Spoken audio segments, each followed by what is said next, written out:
قائم اتحاد نے یمن میں ایک فضائی حملے میں ایسے ہتھیاروں اور کامبیٹ گاڑیوں کو نشانہ بنایا ہے جو متحدہ عرب امارات سے آنے والے بحری جہازوں سے یمن کی بندرگاہ پر اتاری جا رہی تھیں۔ یہ وہ صورتحال ہے جناب جو کہ اس وقت ہمارے سامنے آ رہی ہے، اگرچہ جس طرح میں نے آپ سے گزارش کی ہے کہ متحدہ عرب امارات کی طرف سے سرکاری طور پر کسی طرح کا کوئی رد عمل سامنے نہیں آیا، خاص طور پر یمن اور سعودی عرب کی طرف سے دیے جانے والے 24 گھنٹے کے الٹیمیٹم پر، جس میں متحدہ عرب امارات سے اس بات کا مطالبہ کیا گیا ہے کہ وہ اپنی فوجوں کو یمن سے نکالے اور ایس ٹی سی کی حمایت سے بھی ہاتھ کھینچ لے۔ اگر دیکھا جائے تو یہ صورتحال اس وقت بہت زیادہ سنگین ہو رہی ہے، کیونکہ مشرق وسطیٰ ایک مرتبہ پھر 2 نہیں بلکہ 3 برادر اسلامی ممالک کے درمیان جنگ کا ایک فلیش پوائنٹ بنتے ہوئے نظر آ رہا ہے۔ اب اس صورتحال میں جس طریقے سے میں نے آپ سے گزارش کی ہے کہ حال ہی میں اسرائیل کی طرف سے یہ جو صومالی لینڈ کو ایک آزاد ریاست کے طور پر تسلیم کرتے ہوئے یہ جو مکمل سفارتی تعلقات قائم کرنے کا اعلان کیا گیا ہے، یہ اس سارے معاملے میں بہت زیادہ اہمیت کا حامل ہے۔ اس صورتحال میں یہ سوال کا جائزہ لینا میرے نزدیک زیادہ اہمیت کا حامل ہے کہ اسرائیل نے آخرکار صومالی لینڈ کو ایک آزاد ملک کے طور پر تسلیم کیوں کیا۔ اس حوالے سے اسرائیل کا ایک تھنک ٹینک ہے جس کا نام ہے institute for national security studies, یعنی ITSS۔ اچھا،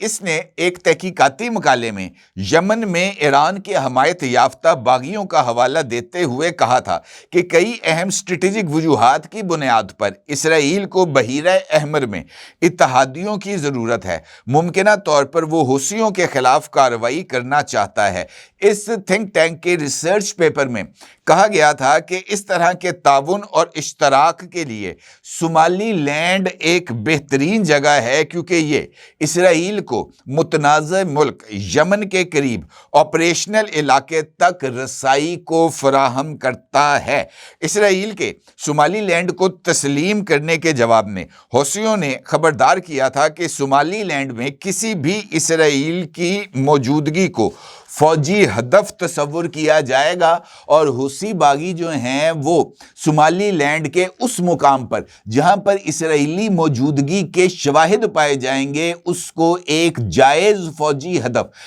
تصور بھی کرے گا اور اس ہدف کے اوپر حملہ بھی کرے گا۔ چند ماہ قبل صومالی لینڈ کے حوالے سے خبر سامنے آئی تھی، اور یہ اس وقت سامنے آئی تھی جب غزہ کے اوپر اسرائیلی بربریت جاری تھی، اور اس موقع پر مختلف انٹرنیشنل میڈیا آؤٹلیٹس میں یہ خبر شائع کروائی گئی تھی اسرائیلی تھنک ٹینکس اور اسرائیلی لابنگ کمپنیز کی طرف سے کہ غزہ کو فلسطینیوں سے خالی کرا کر فلسطینیوں کو صومالی لینڈ میں منتقل کیا جائے گا، اور اسرائیل نے صومالی لینڈ سے اس منتقلی کے لیے بات چیت بھی کر لی تھی۔ اگرچہ اس وقت اسرائیل نے ان خبروں پر کسی طرح کا کوئی رد عمل نہیں دیا تھا، لیکن صومالی لینڈ نے کہا تھا کہ اسرائیل کی جانب سے ان کی آزاد حیثیت کو تسلیم کرنے کا کوئی تعلق فلسطینیوں سے نہیں ہے۔ لیکن صومالیہ اور فلسطینی اتھارٹی اس اقدام کو فلسطینیوں کی آباد کاری سے جوڑ رہے تھے، اور اب بھی اس عمل کو اسی آباد کاری سے جوڑا جا سکتا ہے۔ امریکہ میں مقیم افریقی امور کے تجزیہ کار کیمرون ہیڈسن نے BBC کو بتایا ہے کہ اسرائیل نے صومالی لینڈ کو بنیادی طور پر اس لیے تسلیم کیا ہے کہ وہ بحیرہ احمر کے علاقے میں ایران کے اثر و رسوخ کا مقابلہ کرنا چاہتا تھا۔ بحیرہ احمر کے ذریعے ہتھیاروں اور جنگجوؤں کو مشرقی بحیرہ روم پہنچانے کا ذریعہ بھی ہے، اور یہ راستہ روایتی طور پر غزہ میں جنگجوؤں کی مدد اور سپلائی کا ایک ذریعہ ہے۔ اس لیے بحیرہ احمر کے بالکل اوپر انٹیلیجنس کی موجودگی اسرائیل کے قومی سلامتی کے مفادات کو پورا کرتے ہیں۔ اب یہ انفیکٹ ایک وجہ ہے، البتہ دوسری وجہ کیا ہے؟ دوسری وجہ وہ ایریا ہے جنوبی یمن کا جس کے بالکل سامنے صومالی لینڈ موجود ہے۔ صومالی لینڈ میں اب آپ کو اسرائیل کی موجودگی تو نظر آ رہی ہے، لیکن یہ خبر طویل عرصے تک لوگوں کی نظروں سے اوجھل رہی کہ یو اے ای نے صومالی لینڈ میں برسوں قبل اپنا ایک فوجی اڈا قائم کر لیا تھا، اور صومالی لینڈ میں یو اے ای کے فوجی موجود بھی ہیں، اور یہی فوجی ہیں جو کہ جنوبی یمن میں یہ جو دوسرا متحارب گروپ ہے یمنی حکومت کے خلاف، اس کی مدد کرتے ہیں، اس کی معاونت کرتے ہیں۔ لہٰذا صومالی لینڈ کی اسٹریٹجک پوزیشن کو کسی بھی طور پر جنوبی یمن کی صورتحال سے الگ کر کے نہیں دیکھا جا سکتا۔ اسی لیے موجودہ حالات میں یہ واقعہ خاص طور پر اسرائیل کا صومالی لینڈ کو تسلیم کرنا، اور اس کے اوپر تمام مسلم ممالک نے الگ سے، خاص طور پر OIC کے پلیٹ فارم سے بھی مختلف ممالک بشمول تمام عرب ممالک مائنس UAE اور دیگر مسلم ممالک بشمول پاکستان، انہوں نے اسرائیل کی طرف سے صومالی لینڈ کو ایک آزاد ریاست تسلیم کرنے کے فیصلے کو یکسر مسترد کر دیا، اور اسے اقوام متحدہ کے جو چارٹر ہے، جو اس کے بنیادی قوانین ہیں، اس کے منافی قرار دیا۔ لیکن UAE نے اس سارے عمل میں مکمل طور پر خاموشی اختیار کی، اور UAE کی طرف سے اس فیصلے پر جو کہ اسرائیل کی طرف سے کیا گیا، کسی طرح کا کوئی جو ہے نہ حمایت میں نہ مخالفت میں اعلان کیا گیا۔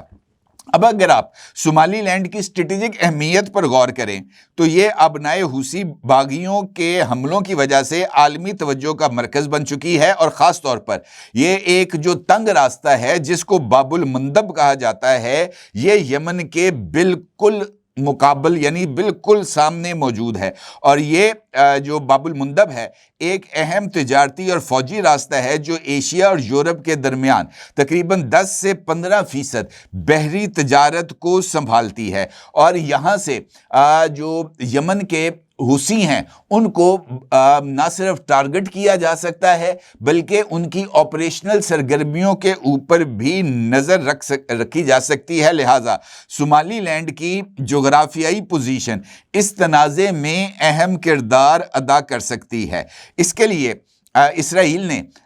جیسے ہی اس ریاست کو یعنی صومالی لینڈ کو ایک خود مختار ریاست کے طور پر تسلیم کیا، اس کا مطلب یہ تھا کہ صومالی لینڈ کو INSS یہ جو تھنک ٹینک ہے، اس کی رپورٹ کے مطابق فارورڈ بیس کے طور پر اسرائیل اس کو استعمال کرنا چاہتا ہے تاکہ بحیرہ احمر اور باب المندب اس کے اوپر بیٹھ کر اس سارے عمل کی نگرانی کی جا سکے۔ اب اس عمل میں UAE کا کیا کردار ہے؟ جس طرح میں نے آپ سے گزارش کی کہ صومالی لینڈ کے ببیرہ پورٹ پر UAE کے فٹ پرنٹس موجود ہیں، اور یہاں پر UAE کی ایک ملٹری بیس بھی موجود ہے جو اس کی یمن کے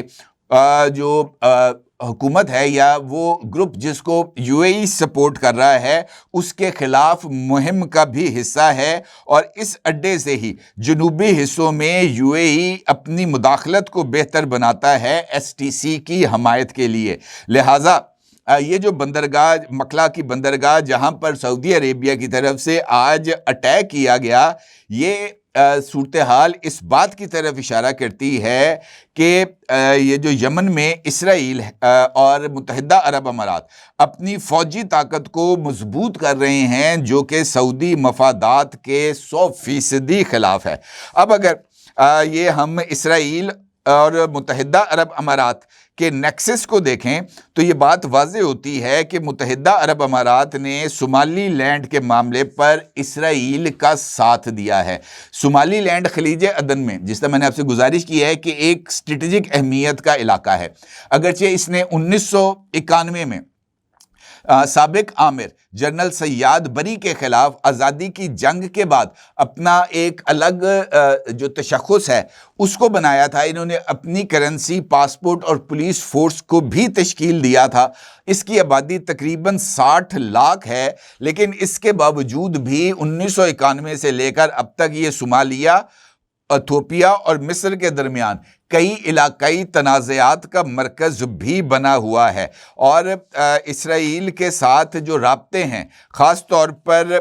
یہ جو ہے یو اے ای، اس نے بھی اس ساری صورتحال کو اور زیادہ کمپلیکیٹڈ بنا دیا ہے، چونکہ یہاں پر یو اے ای اور اسرائیل اگر آ کے بیٹھتے ہیں تو وہ براہ راست یمن کا وہ حصہ جہاں پر تیل کے وسیع ذخائر موجود ہیں، اور باب المندب اور بحیرہ احمر دونوں کی جو سمندری گزرگاہیں ہیں اس کو بھی روکا یا مانیٹر کیا جا سکتا ہے۔ تو ایسی صورتحال میں اسرائیل کی باب المندب اور صومالی لینڈ وہاں پر موجودگی حوثیوں کے ساتھ ساتھ یمن کی موجودہ حکومت اور سعودی عرب کی سلامتی کے لیے بھی سنگین خطرات کا سبب بنتی ہے۔ یہی وجہ ہے کہ سعودی عرب کو خدشہ ہے کہ یو اے ای کی حمایت یافتہ ایس ٹی سی اور صومالی لینڈ میں یو اے ای کا اڈا مل کر یمن کے جنوبی علاقوں اور سعودی سرحد کے قریب عدم استحکام بڑھا سکتے ہیں۔ خاص طور پر حضرموت اور مہرہ صوبوں میں ایس ٹی سی کی پیش قدمی سعودی مفادات کو خطرے میں ڈال رہی ہے۔ سعودی عرب نے اس ساری صورتحال کے بعد یہ جو ممکنہ رابطے ہیں اس کا جائزہ لیا، اور یمن کا تنازع اور صومالی لینڈ کا معاملہ بظاہر تو ایک دوسرے سے جڑے ہوئے نظر نہیں آتے، لیکن اسٹریٹجک لوکیشنز کی بنیاد پر یہ تمام معاملات نہ صرف ایک دوسرے کے ساتھ جڑے ہیں بلکہ یہ ایک انٹرنیشنل پالیٹکس کا ایک بہت بڑا مرکز کے طور پر بھی سامنے آ رہے ہیں، اور اسی وجہ سے یو اے ای پر حالیہ دنوں میں بہت سارے اعتراضات بھی سامنے آئے جب مختلف چیزیں یو اے ای کے حوالے سے منظر عام پر آئیں۔ سوڈان میں ان کی مداخلت کے قصے سامنے آئے، اسی طریقے سے یمن میں مداخلت کے قصے سامنے آئے، پھر خطے کے دیگر ممالک میں بھی جو یو اے ای کی انوالومنٹ ہے۔ اگر آپ کو فائنینشیل ٹائمز کی وہ رپورٹ یاد ہو جو کہ کچھ عرصہ قبل منظر عام پر آئی تھی، جس میں اس بات کا انکشاف کیا گیا تھا فائنینشیل ٹائمز کی رپورٹ میں کہ یو اے ای کے ایک عرب شہزادے نے شوکت خانم فنڈ کے لیے عمران خان کو یو کے اندر ہونے والے ایک نمائشی میچ کے اندر $20 ملین کا چندہ دیا تھا۔ تو وہ چیز بھی اس وجہ سے ہی ہے کہ گوادر پورٹ کی فنکشنالٹی کو کسی نہ کسی طریقے سے محدود کیا جائے، کیونکہ اگر گوادر پورٹ فنکشنل ہوتی ہے تو اس کے براہ راست اثرات دبئی پورٹ کے اوپر بھی آئیں گے، اور متحدہ عرب امارات کی جو دیگر پورٹس ہیں، فجیرہ پورٹس وغیرہ، اس کے اوپر بھی اس کے اثرات آئیں گے، کیونکہ گوادر پورٹ کے فلی آپریشنل ہونے کے بعد وہاں پر جو تجارتی سرگرمیاں ہیں اس کی کمی کا امکان ہے۔ لہٰذا یہ شبہ ظاہر کیا گیا تھا اس وقت کہ ممکنہ طور پر عمران خان کے دور میں جب یہ جو سی پیک کے اوپر عمل درآمد کو گو سلو کی پالیسی پر لایا گیا تھا تو شاید یہی وجوہات ہوں گی سامنے۔ تو اس طرح کے بہت سارے جگہوں پر جو مداخلت ہے وہ نظر آتی ہے، اور اسی وجہ سے یہ جو نئی صورتحال خاص طور پر جنوبی یمن کے حوالے سے ابھر کے سامنے آ رہی ہے وہ بھی اسی بات کی طرف اشارہ کر رہی ہے، اور سعودی عرب کے لیے یمن اور صومالی لینڈ دونوں خطرات کا ایک مشترکہ محور بنتا ہوا نظر آ رہا ہے، جو کہ جنوبی یمن میں اس کے مفادات، اس کی داخلی سیکیورٹی اور اہم تجارتی گزرگاہ کے اوپر اسرائیل کی موجودگی، یہ تمام عرب ممالک کے لیے خاص طور پر ایران، یمن اور ایون سعودی عربیہ کے لیے بہت بڑی تشویش کا سبب ہے۔ اس کے لیے جو خطرناک منظرنامہ ہے، اگر اس کو اب ہم اس کا جائزہ لیں، ہائپوتھیٹیکلی دیکھیں اس کو، اگر صومالی لینڈ سے یو اے ای نے یمن میں ایس ٹی سی کی مدد کے لیے فوجی اڈوں کا استعمال بڑھایا تو یہ سعودی عرب کے لیے براہ راست خطرہ بن سکتا ہے، جو کہ اس ریجن کے اندر تنازعات کو بڑھا سکتا ہے۔ یعنی یہ جو 24 گھنٹے کا الٹیمیٹم دیا گیا ہے، اب دو صورتیں ہیں نا اس الٹیمیٹم کی کہ یا تو 24 گھنٹے میں متحدہ عرب امارات یہاں سے اپنی فوجوں کو نکال لے گا یا یہاں سے اپنی فوجوں کو نہیں نکالے گا. اگر اپنی فوجوں کو نکالے گا تو کیا یہ ممکن ہے کہ جنوبی یمن میں اس نے جو اپنے انٹرسٹ کو قائم کیا ہے وہ ان انٹرسٹ سے وڈرا کر جائے گا؟ قطعی طور پر یہ ممکن نہیں ہے، کیونکہ انہی انٹرسٹ کی پاسبانی کے لیے اس نے بلینز آف ڈالرز کو خرچ کیا ہے. لہٰذا اگر یہ فوجی یہاں سے نکالے بھی جاتے ہیں تو وہ صومالی لینڈ کے اس اڈے کے اوپر تعینات کیے جائیں گے جو کہ جنوبی یمن سے بالکل مقابل موجود ہے. اس کا مطلب یہ ہے کہ یہ جو تنازع ہے متحدہ عرب امارات سعودی عرب کے درمیان یمن کے اوپر، یہ تنازع آنے والے دنوں میں مزید شدت اختیار کرے گا. لہٰذا جو سچویشن ہے اس میں یمن ہو یا سعودی عربیہ ہو، یہ متحدہ عرب امارات کے کردار کو ایک بڑے خطرے کے طور پر دیکھ رہے ہیں، خاص طور پر اسرائیل اور متحدہ عرب امارات کے درمیان پائی جانے والی خاموش ہم آہنگی کے تناظر میں. لہٰذا یہ جو سچویشن ہے مجھے ایسے لگتا ہے کہ اگر یہ تنازع بڑھا تو صومالی لینڈ یمن کے مقابلے میں ایک نیا فرنٹ بن کے سامنے آئے گا، اور یہ اگر فوجی کارروائی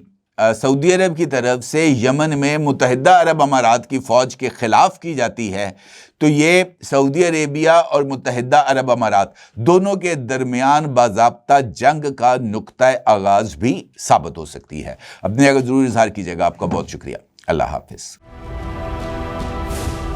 کیا آپ ایک بزنس اونر ہیں اور چاہتے ہیں کہ آپ کا برانڈ زیادہ سے زیادہ لوگوں تک پہنچے؟ ہمارے پاس ہے آپ کے لیے ایک بہترین موقع. ہمارے یوٹیوب چینل پر روزانہ ہزاروں لوگ ویڈیوز دیکھتے ہیں. یہ وہی لوگ ہیں جو باخبر، باشعور اور فیصلہ کرنے والے ہیں. اب آپ اپنے بزنس کو براہ راست ہمارے یوٹیوب چینل پر پروموٹ کر سکتے ہیں. پروڈکٹ پلیسمنٹ اور اسپانسرڈ سیگمنٹس کے ذریعے آپ اپنے برانڈ کو لاکھوں پوٹینشیل کسٹمرز تک پہنچا سکتے ہیں. تو دیر کس بات کی، آج ہی اپنے بزنس کو نئے لیول پر لے جائیں. For more information, call us 9233 8122 280.